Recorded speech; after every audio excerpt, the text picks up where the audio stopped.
Baba Vanga and Nostradamus predicted the same nation. Across centuries and distant lands, two of the most mysterious figures in the world of prophecy, Baba Vanga, the blind seer from Bulgaria, and Nostradamus, the cryptic visionary of the Renaissance, left behind messages that still stir curiosity, fear, and fascination. Though worlds apart in culture and language, their predictions appear to align on one striking detail. Both mystics, revered and ridiculed in equal measure, are constantly revisited when humanity finds itself at a crossroads. Their words, rich with metaphor and veiled insight, point toward a singular mystery. A powerful nation, unnamed yet deeply symbolized, one destined to become both a beacon of hope and a source of great peril. What did Baba Vanga and Nostradamus truly foresee? And how could two distant souls see the same shadow on the horizon? Welcome to the journey of wisdom, where we uncover the hidden threads of prophecy, meaning, and truth. Number 1. Baba Vanga's Prophecies. Baba Vanga's prophecies have long fascinated people around the world, not just because of what she allegedly foresaw, but because of how she expressed those visions through cryptic, poetic language that feels both timeless and eerily specific. While believers cite her supposed predictions of events like September 11th, the Kursk submarine disaster, and even Brexit as evidence of her remarkable insight, others caution that such interpretations often come after the fact, molded to fit the events they're meant to describe. Still, what draws attention isn't just the accuracy, but the deeper themes running through her words. One theme appears again and again in her visions: an unnamed nation that stands at a crossroads of destiny, symbolized as both a beacon of hope and a potential source of destruction. This mysterious land is described in fragments often as a place of light and ashes, words heavy with layered meaning. The light may represent spiritual awakening, technological advancement, or moral leadership, while ashes speak to the price of progress, the pain of collapse, or the echoes of past destruction. This paradox is no accident. It paints the image of a powerful country with immense influence, one capable of shaping the world either toward healing or harm, depending on the path it takes. Adding further mystery is a statement attributed to Baba Vanga from 1979. From the east, a red sun will rise, but the light will fall to the west. The land of shifting stones will hold the seed. When broken down, this phrase holds layers of meaning that speak directly to the uncertain state of our world. The red sun rising from the east may symbolize the growing power and cultural resurgence of Eastern nations, especially as global influence shifts. Yet, the light falling to the west hints that the consequences or the energy of that rise will ultimately affect Western powers in profound ways. Meanwhile, the land of shifting stones may suggest a place marked by deep, constant change, geological, political, or even cultural. It evokes a country where nothing is quite stable, yet within that chaos lies a seed, a symbol that might represent the potential for great good or immense destruction. Seeds can grow into life-giving trees or become the source of invasive ruin, depending on how they are nurtured. Vanga doesn't name the country outright, but the imagery is evocative enough to stir speculation. A nation marked by transformation, caught between past suffering and future promise. Throughout her predictions, certain motifs continue to emerge: natural disasters, nuclear threats, and a yearning for spiritual renewal. What's striking is how these elements are not presented as isolated outcomes, but as parts of a deeper cycle. In Baba Vanga's vision of the world, destruction is not the end, but a clearing, a painful transition through which deeper truths and new strength can emerge. Her words suggest that when systems collapse or when disasters strike, what remains is an opportunity for awakening, for rebalancing what has gone off course. This vision is not comforting in the traditional sense, but it offers a kind of clarity, a challenge to see crisis not only as suffering, but also as the opening through which wisdom and resilience are born.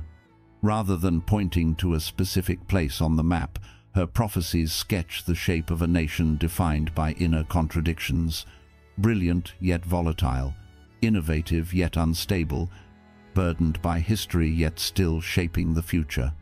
It is this mystery that keeps people returning to her words, not just to predict what's coming, but to reflect on what kind of world we're building and whether we are listening closely enough to the signals she tried to share.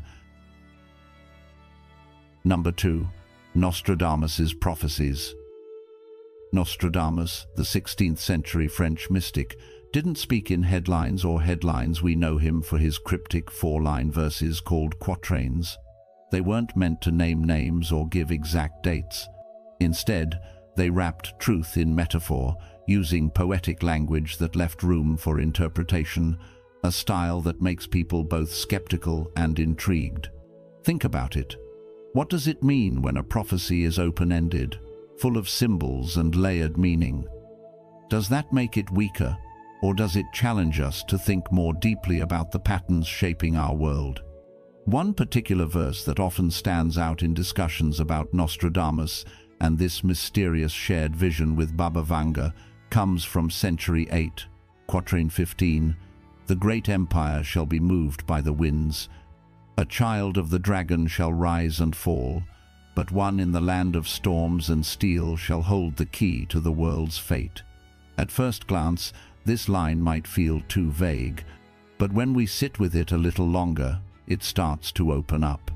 Winds could mean many things: shifting powers, rapid changes in global trade, political unrest, or even ideological movements sweeping across nations. The idea of the great empire being moved by these winds suggests instability or perhaps transformation on a massive scale. Then there's a child of the dragon, a phrase that draws us eastward toward regions where the dragon is a deep cultural symbol, especially in China. But rather than just pointing to a single country, this line seems to hint at a cycle: rising influence, followed by decline or challenge, which feels eerily relevant to our times. What truly captures the imagination, though, is the phrase, "the land of storms and steel." This fusion of natural chaos and man-made strength creates a vivid image, a country familiar with destruction, whether from typhoons, earthquakes, or war, but also a place forged by resilience, innovation, and incredible industrial growth. Could this refer to Japan? Many believe so. Japan's geography places it at the mercy of violent storms and seismic activity, and its history includes a dramatic transition from wartime devastation to becoming a leader in technology, industry, and precision manufacturing. But whether it's Japan or another nation, the more important point is that Nostradamus, like Baba Vanga, appears to speak not just of a place, but of a pivotal idea. What does it mean for one nation to hold the key to the world's fate? Could it be about military power, economic influence, or something deeper, perhaps moral or spiritual leadership during a time of crisis? As you reflect on this, ask yourself, are we looking for predictions, or are we being invited to pay attention to the signs already unfolding around us? The way Nostradamus and Baba Vanga's visions seem to echo each other is part of what makes this comparison so fascinating. Though they lived in different centuries and spoke in different tongues, both used symbolic language to describe a nation that carries tremendous weight in shaping our collective future. Neither gave a name, but the clues: waves of transformation, natural upheaval, and the balance of power between destruction and rebirth are hard to ignore. Perhaps what both prophets are pointing to isn't just a country, but a condition, a place or people, standing on the edge of choice, with the potential to sway the course of humanity itself. Number 3. Comparison and contrast. When you step back and look at the messages passed down from Baba Vanga and Nostradamus side by side, Something quite powerful starts to reveal itself, not in specific names or direct predictions, but in the way both seers describe a nation through symbols, layers, and striking contrasts. It's as if their visions, though spoken centuries and countries apart, are drawing the outline of the same place. What kind of country carries the weight of such prophecy? Baba Vanga speaks of light and ashes, of shifting stones. These aren't just poetic phrases. They seem to describe a place of brilliance and danger, where spiritual insight and great technological advancement live side by side with natural disasters, instability, and the memory of immense loss. Then you take Nostradamus's words, storms and steel, and the picture sharpens even more. Storms suggest nature's chaos, typhoons, earthquakes, unpredictable forces. Steel, on the other hand, speaks to human achievement, industry, engineering, precision, and control. So, ask yourself, what kind of nation carries both? What country holds both the beauty and the burden of being so advanced, yet so vulnerable? Think for a moment about a place where spirituality hasn't been lost to modern life, where people still bow at shrines, keep traditions alive, and find meaning in rituals even as they walk past robots, neon lights, and vending machines that talk. Where centuries-old temples are just steps away from tech labs working on artificial intelligence. This is where the spiritual and the synthetic live not in conflict, but in a strange, balanced coexistence. Both Baba Vanga and Nostradamus seem to sense this paradox that the future doesn't erase the past, but folds it in. So, could their visions be pointing to a place where reverence for the sacred meets mastery of the mechanical? Could this be a description of Japan? When we bring all the symbols together, the picture becomes even clearer. Japan is one of the most technologically advanced nations on Earth, yet it faces relentless natural threats. Earthquakes, tsunamis, and seasonal typhoons are part of daily reality. And it carries the deep scars of nuclear devastation, not just from the bombings of Hiroshima and Nagasaki, but more recently from the Fukushima disaster. Yet despite all of this, Japan continues to rise, rebuild, innovate, and push forward. It is a nation where ancient traditions are still honored and where the future is being built every day. Doesn't this sound like the very nation described by both prophets? They may never have said the name outright, but their words sketch a strikingly familiar silhouette. This is not about proving prediction right or wrong. It's about paying attention to the patterns, the qualities, the warnings, and the potential. So now, what can we learn from all this? Maybe the real value of these prophecies isn't just in guessing which country they point to, but in reflecting on what these symbols reveal about the world we live in. They remind us that progress and danger often go hand in hand, that power can bring both light and shadow, and that true strength lies in how a nation and its people choose to respond when tested. These prophecies are more than puzzles. They are mirrors, showing us a vision not just of a place, but of what humanity might become if we don't forget our roots while reaching for the stars. If you've watched up to this point, you're already unlocking the mysteries hidden in the visions of Baba Vanga and Nostradamus. Comment below with prophetic path to show you're ready to explore the deeper meaning behind these powerful predictions. Don't click away, there's still more to uncover about the nation they both foresaw. Stay until the end to see how it all connects. Number 4. Markers that point to Japan. When we look closely at the prophecies of both Baba Vanga and Nostradamus, we find not just abstract symbolism, but actual markers, specific threads that, when woven together, point with increasing clarity toward one nation in particular, Japan. These are not vague guesses, but concrete elements of history, culture, and national identity that mirror the imagery described in the visions of both seers. Let's begin with the unmistakable presence of a nuclear shadow shaped by water and fire. The bombings of Hiroshima and Nagasaki in August 1945 did not just mark the end of World War II, they imprinted a deep scar onto the Japanese national psyche. The sheer magnitude of the destruction, the bright flash followed by blackened cities, aligns hauntingly with Baba Vanga's description of light and ashes. Decades later, in 2011, the Tohoku earthquake and subsequent tsunami triggered the Fukushima Daiichi nuclear disaster once again. Fire and water met at a nuclear core. This devastating event did more than just damage reactors. It reaffirmed how natural forces and human technology can collide with irreversible consequences.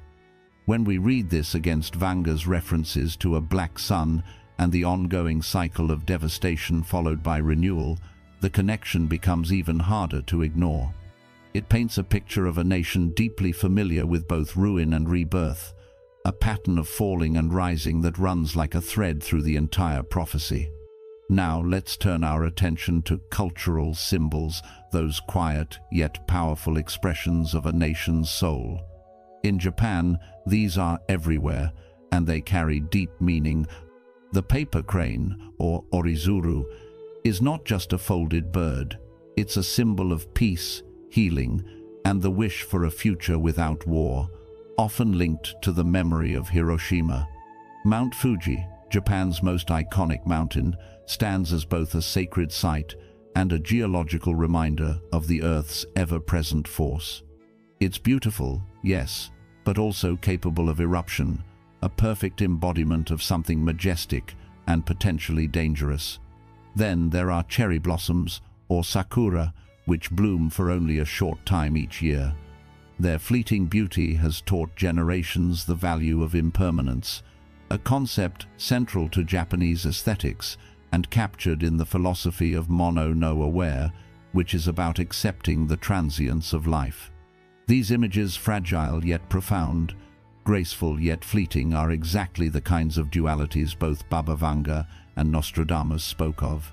They help explain why Japan is often seen not only as a technological marvel, but also as a deeply reflective and spiritual nation, one that walks the tightrope between elegance and danger. This brings us to a more complex idea: how Japan manages to intertwine its spiritual heritage with modern innovation. Shintoism, with its reverence for nature and its belief in spirits that dwell in everything from trees to rivers, exists harmoniously alongside Zen Buddhism, which encourages mindfulness and introspection. These traditions haven't faded in the face of progress. Instead, they have merged with it. Japan is one of the most automated societies in the world. Robots aren't just tools in factories, they're also greeters in stores, caretakers in hospitals, and even participants in some religious rituals.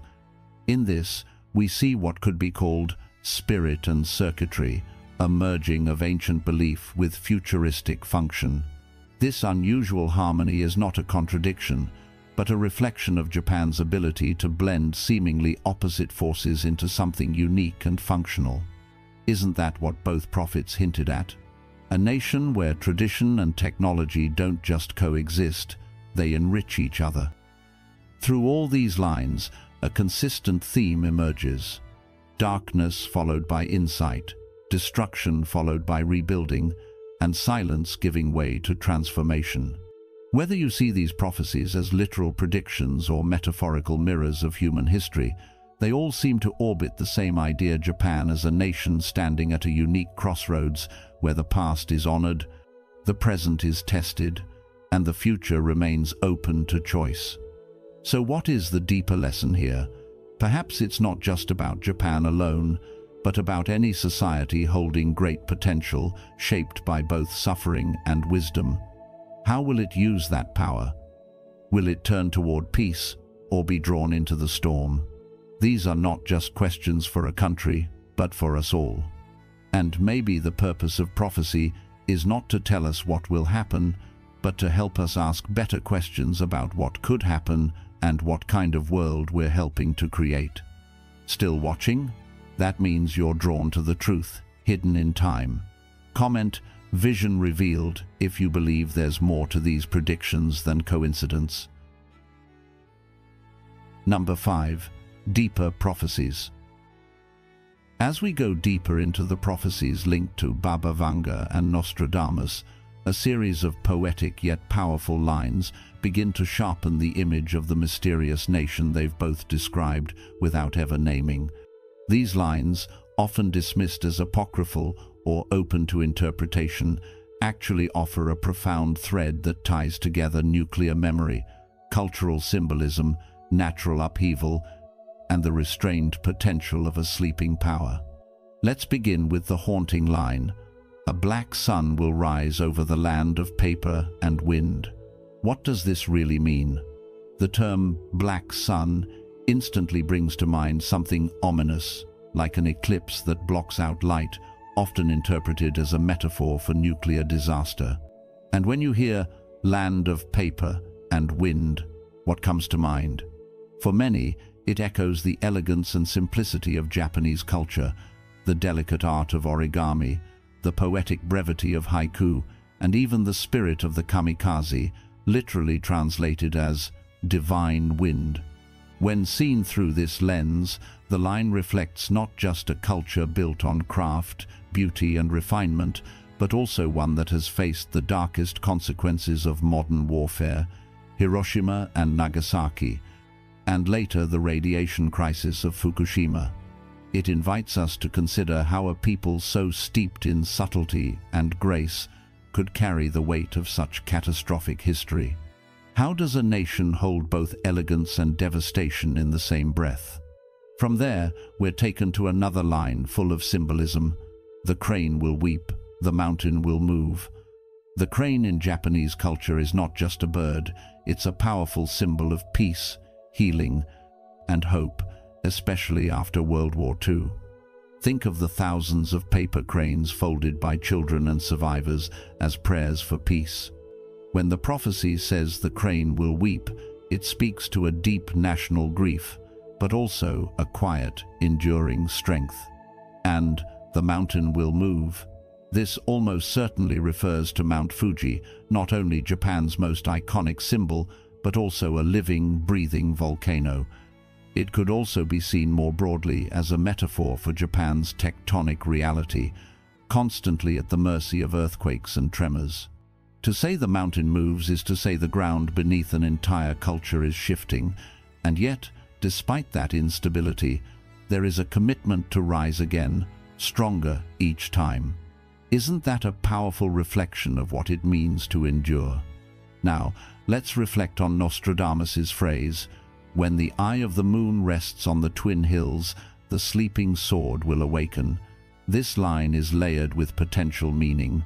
The eye of the moon hints at timing, perhaps a celestial alignment or a global moment of clarity.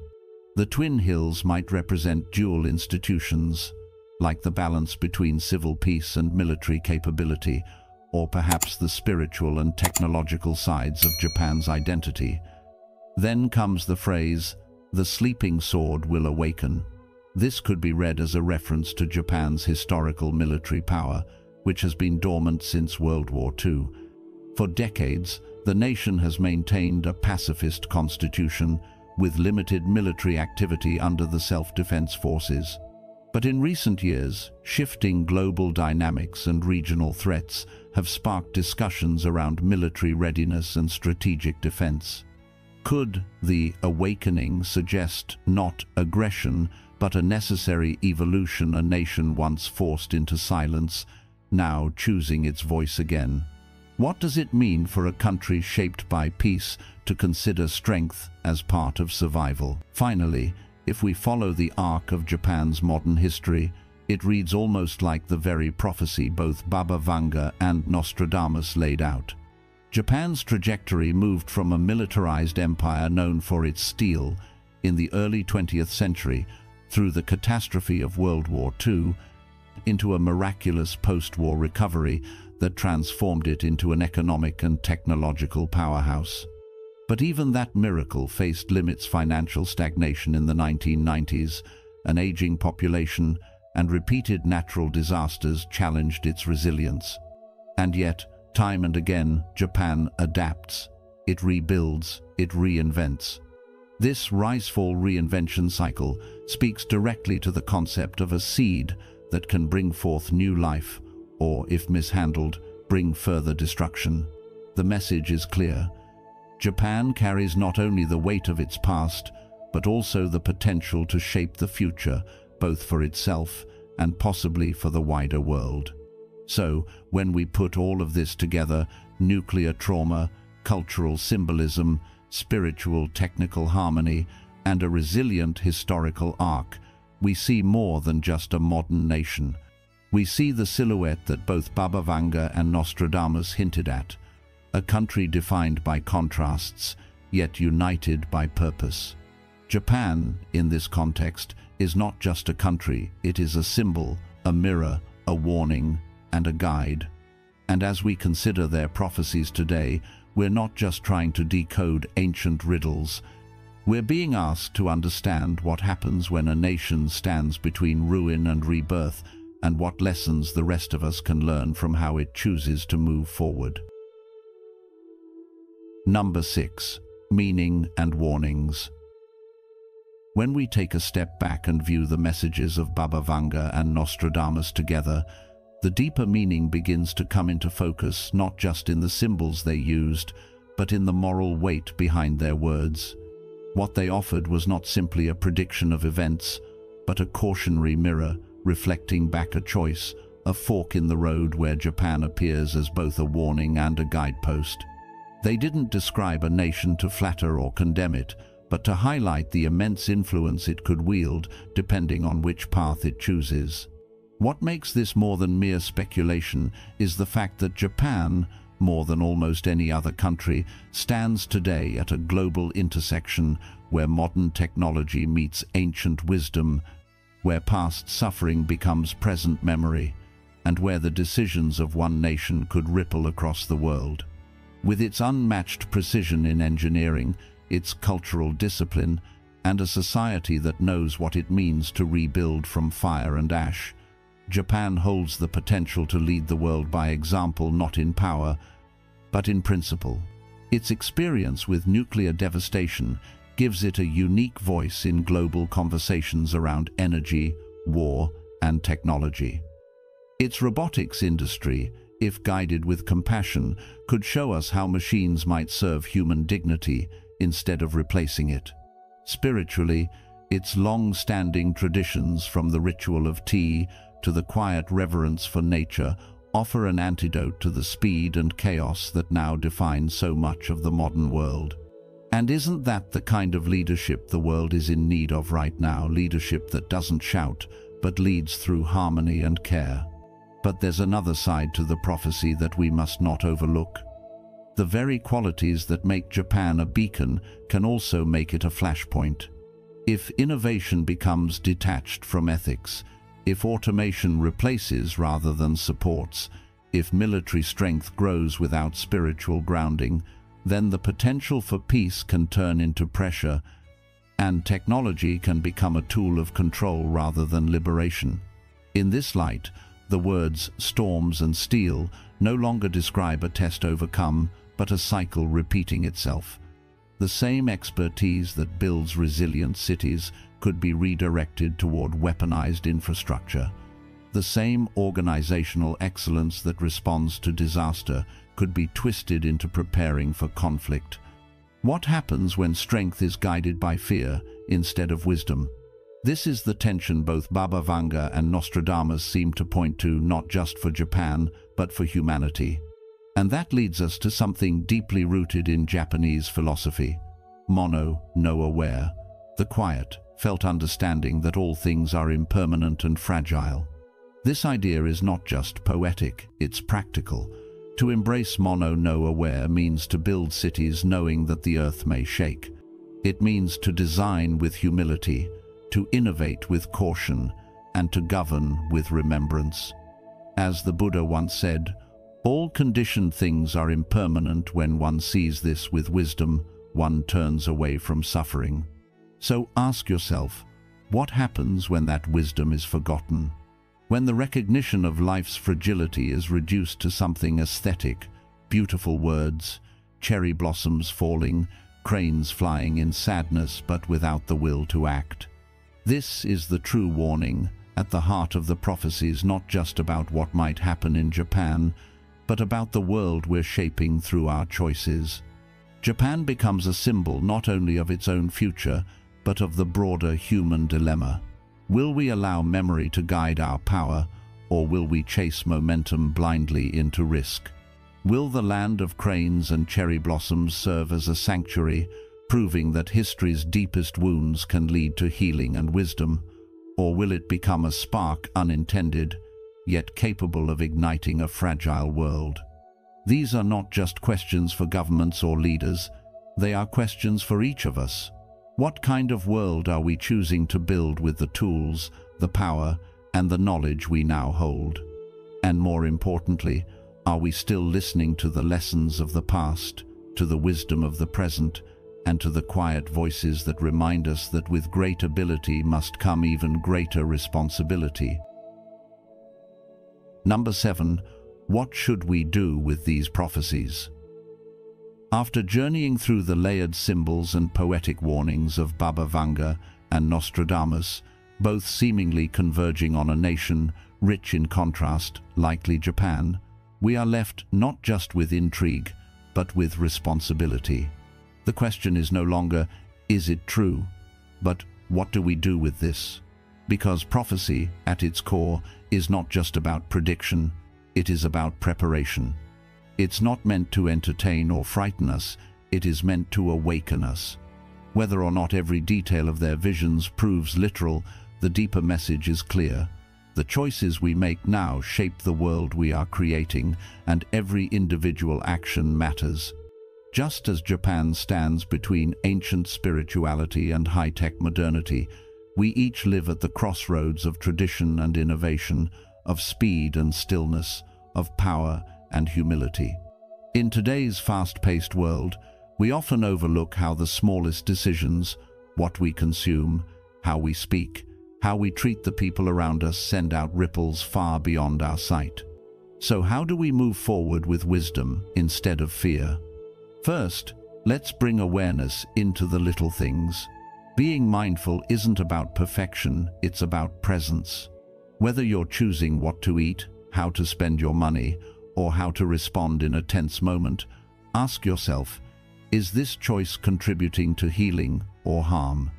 Second, in a time when machines are getting smarter and faster, our humanity must grow just as quickly. Compassion, empathy, and real connection are no longer soft traits, they are survival tools. As Buddhist wisdom reminds us, hatred does not cease by hatred, but only by love. This is the eternal rule. Let's not lose sight of this rule while the world races ahead. We also need to remember the fragility of life. Japan's history, earthquakes, tsunamis, Hiroshima, Fukushima, offers a sobering lesson in impermanence. One moment can change everything. And so, rather than wait for crisis to make us appreciate life, why not live in gratitude now? Every breath, every friendship, every peaceful morning is a gift. The fleeting nature of things doesn't make them less valuable, it makes them sacred. And when we talk about sacred things, we must talk about ethics. Progress is not the enemy, indifference is. As Japan demonstrates in its ability to blend robotics with rituals, you don't have to choose between tradition and technology. You just have to lead with heart.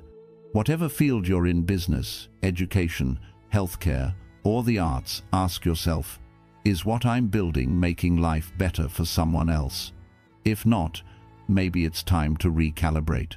Then there's listening, real listening. Nostradamus and Baba Vanga didn't scream their messages, they spoke in symbols. And life often speaks the same way. So tune in to what's not being said. Is there pain behind someone's silence? Is there truth buried in discomfort? Listen not only with your ears, but with your heart. That's where wisdom lives. And finally, here's perhaps the most practical and urgent reminder. Don't wait. Don't wait for the world to fall apart to live with integrity. Don't wait for a disaster to start being kind, or for a prophecy to unfold before you choose to care. The future isn't just something we walk into, it's something we create. Every small act of awareness, every kind gesture, every effort to do good instead of harm, these are the real prophecies. They're the ones we fulfill through how we live each day. So the question isn't whether Vanga and Nostradamus were right. The question is, are we listening? Are we choosing wisely? Because even if you don't believe in prophecy, one truth remains: our choices shape tomorrow. And the most important warning may simply be this: live now as if your actions matter, because they do. Thank you for joining us on this journey through the mysterious visions of Baba Vanga and Nostradamus. Whether you view their prophecies as warnings, metaphors, or glimpses into possible futures, one thing is clear: the choices we make today matter more than ever. If this video sparked your curiosity or offered you something to reflect on, please don't forget to like, share, and subscribe to The Journey of Wisdom. And be sure to turn on notifications so you won't miss any of our upcoming videos exploring ancient teachings, modern truths, and the timeless quest for understanding. Until next time, stay mindful, stay compassionate, and keep walking the path of wisdom.